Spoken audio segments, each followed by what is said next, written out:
નમસ્કાર. દિવસભરના તાજા સમાચારોમાં તમારું સ્વાગત છે. તમારી સાથે હું છું પિનલગીરી ગોસ્વામી. સમાચારો વિસ્તારથી જાણીએ એ પહેલા મહત્વના સમાચારો ઉપર એક નજર. નમસ્કાર. તારીખ છે 30 જાન્યુઆરી 2026. આ માત્ર એક કેલેન્ડરની તારીખ નથી, પણ આપણા રાજ્ય અને દેશના ભવિષ્યને આકાર આપતી ઘટનાઓનો આખો દિવસ છે. તો ચાલો જોઈએ કે આજના દિવસે શું શું ખાસ બન્યું. ખબર છે આજનો દિવસ કેવો છે? બિલકુલ એક સિક્કાની બે બાજુ જેવો. ક્યાંક ખુશી અને વિકાસના સમાચાર છે, તો ક્યાંક નિરાશા અને મોટા પડકારો પણ. એમ કહી શકાય કે એક જ દિવસમાં આખા દેશની તસવીર છુપાયેલી છે. ચાલો તો સૌથી પહેલા વાત કરીએ આપણા અન્નદાતાની, એટલે કે આપણા ખેડૂતોની. આજનો દિવસ તેમના માટે સુખ અને દુઃખ બંને લઈને આવ્યો છે. ખેડૂતો આજે એક અજીબ ખેંચતાણ અનુભવી રહ્યા છે. જુઓ, એક તરફ સરકાર ઘઉંના ટેકાના ભાવ અને પીએમ કિસાન યોજનાથી રાહત આપી રહી છે, પણ બીજી બાજુ ડીસાના બટાટા પકવતા ખેડૂતોને જુઓ, બજારમાં ભાવ એવા ગગડ્યા છે કે એ લોકો ચિંતામાં છે. આ ફાયદા અને નુકસાન વચ્ચેની લડાઈ જેવું છે.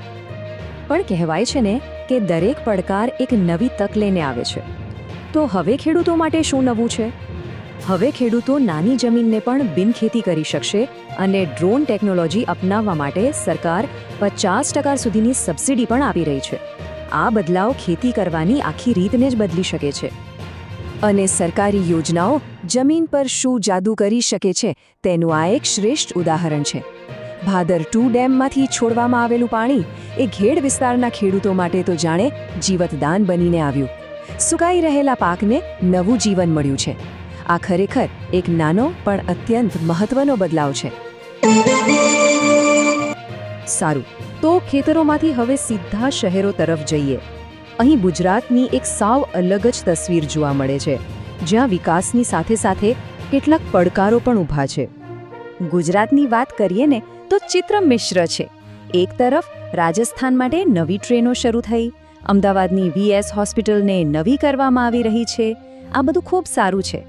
પણ બીજી બાજુ માવઠાની ચિંતા, હવાનું પ્રદૂષણ અને સુરતમાં વધતા ગુનાઓ, આ બધા પડકારો પણ આપણી સામે જ છે. પણ આ બધા પડકારોની વચ્ચે ગર્વ લેવા જેવી ક્ષણો પણ છે, જેમ કે કચ્છના અનોખા હાજી રમકડાને અને માણભટ્ટ પરંપરાને જીવંત રાખનાર ધાર્મિકલાલ પંડ્યાને પદ્મ એવોર્ડ મળ્યો છે. અને સાથે જ આપણી ચરોતરની શાન ચરુસેટ યુનિવર્સિટીએ પણ પોતાના 26 વર્ષ પૂરા કર્યા છે. વાહ! આ બધી સિદ્ધિઓ ખરેખર પ્રશંસનીય છે, પણ આપણે એ પણ ન ભૂલી શકીએ કે હવામાન, પ્રદૂષણ અને કાયદો વ્યવસ્થા જેવા મુદ્દાઓ આજે પણ સામાન્ય માણસ માટે મોટી ચિંતાનો વિષય બનેલા છે. ઓકે, તો ગુજરાતથી હવે આપણે આગળ વધીએ અને આખા દેશની વાત કરીએ. આજે રાષ્ટ્રીય રાજકારણમાં એક મોટો ભૂકંપ આવ્યો છે, પણ સાથે જ દેશની ધરોહર અને પરંપરાઓ પણ જીવંત રહી છે. આજના દિવસના સૌથી મોટા અને દુઃખદ સમાચાર મહારાષ્ટ્રથી આવી રહ્યા છે.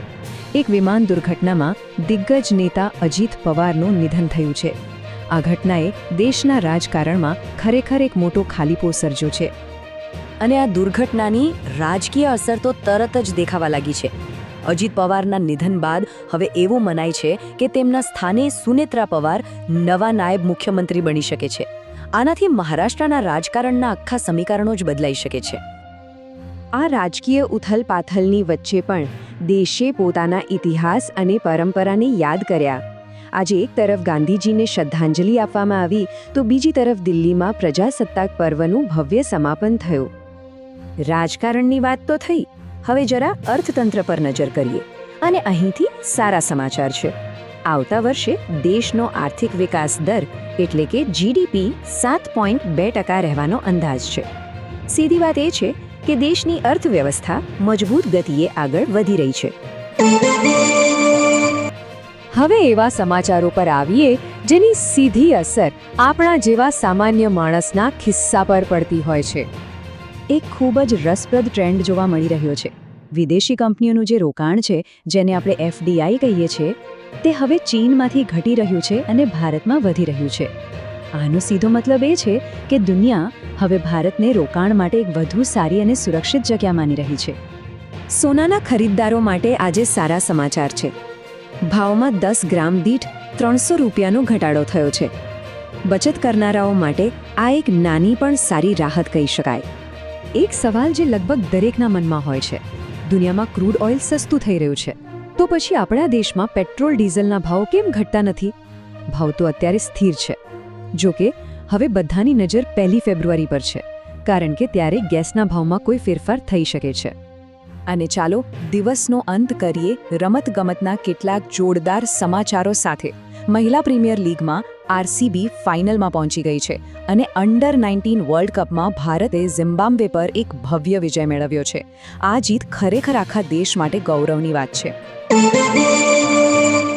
તો આ હતો આજનો દિવસ, પણ કેટલીક બાબતો એવી છે જેની અસર આપણને આવતીકાલે અને આવનારા સમયમાં જોવા મળશે. જતા પહેલા ચાલો કેટલાક મોટા સવાલો પર એક નજર નાખીએ. જો આવનારા દિવસોમાં દેશમાં નવી વસ્તી ગણતરી થવાની છે, નવા અને કડક આઈટી નિયમો આવી રહ્યા છે અને આંતરરાષ્ટ્રીય સ્તરે પણ તણાવ વધી રહ્યો છે. આ બધી બાબતોની વચ્ચે ભારતનું ભવિષ્ય કઈ દિશામાં જશે? આ એક મોટો સવાલ છે જેનો જવાબ આવનારો સમય જ આપશે. આના ઉપર વિચારવા જેવું ખરું? તો ચાલો મિત્રો, ફરીથી દેશ અને દુનિયાના તાજા સમાચાર લઈને મળતા રહીશું. ત્યાં સુધી અમને રજા આપશો. નમસ્તે.